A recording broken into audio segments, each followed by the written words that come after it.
घर में फ्रिज के ऊपर 3 चीजें भूल कर भी न रखें। हो सकता है भारी नुकसान। अगर आप चाहते हैं कि आपके घर में हमेशा खुशहाली और तरक्की बनी रहे तो फ्रिज के साथ ये 3 गलतियां कभी न करें।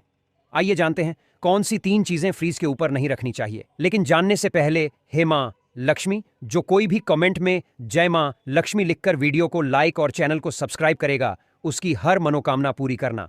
चलो जानते हैं। नंबर 1, फ्रिज के ऊपर दवा नहीं रखनी चाहिए। ऐसा करने से दवा का असर खत्म हो जाता है। विज्ञान भी इस बात को मानता है।